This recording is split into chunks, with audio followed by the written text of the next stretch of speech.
Cavalier about his son's grades. A father humiliated his son on national television by holding up signs at 2 NBA games calling out the kid's classroom performance.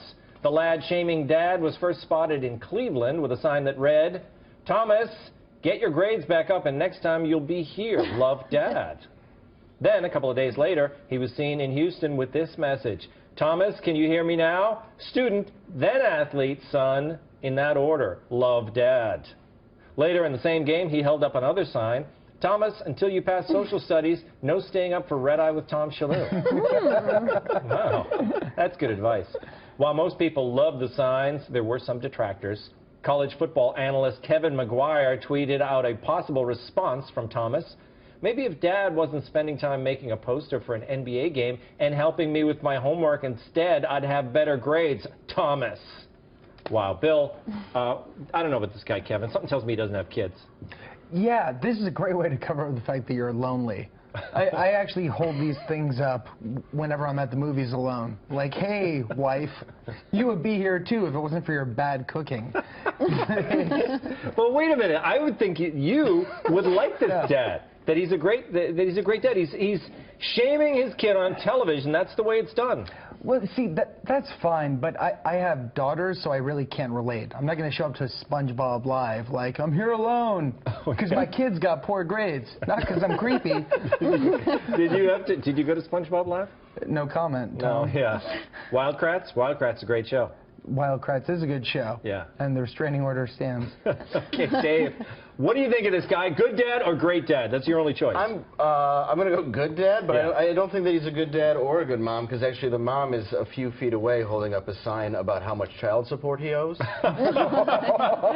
So, yeah, I mean, really, I don't think either of them are very good. I think when that kid's also an all-star athlete in the draft combine holding up his, 7-figure check, maybe he'd say, "Hey, Dad, if you didn't go out for cigarettes, some of this would be yours."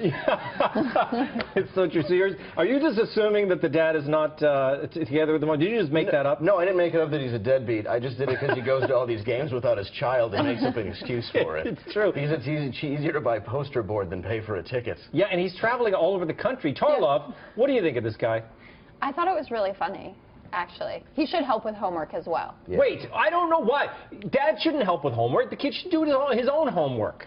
Okay, well then you meant to say parents shouldn't help with homework, not just dads, right? Yeah, well... So it's not like mom duty. My kids are always coming to me, help me with this, and I say, work it out. Figure it out yourself. Figure it out. I put you in school. I gave you life. I mean, but sometimes the kid needs some help. Yeah, my parents helped me with my homework. Mine did. And Jessica is totally right. This shouldn't be mom duty because women are less intelligent. Yeah.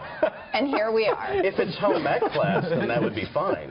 We're going to bring you in here, Joe. What do you think of this guy? Is this the right way? Should you shame your kid on television? Well, first of all, he's still apparently watching the basketball game to see himself called out publicly on the internet. So I'm not sure he really thought that through. Second, shouldn't there be a comma after Thomas? It's a direct address. Andy, could you check that for me at halftime? Yeah. Thomas, can you hear me now? Yeah, maybe. Maybe there should be. He used the comma with the love dad, didn't he? I like the emoji, though. The emoji's a nice touch. Well, look, the guy is, I think he's a proactive dad. He's trying to get the kid to work harder. Yeah. And then, so maybe we'll see the kid at a future game, and he will have, brought Well, did you grades up. see that the guy who hit the game-winning shot in the North Carolina game, the next morning, 8 a.m., was in his class? He got, obviously, a standing ovation, but he, got back to school and went right to class. Definition of a student athlete. There you go. Those classes are real at North Carolina now.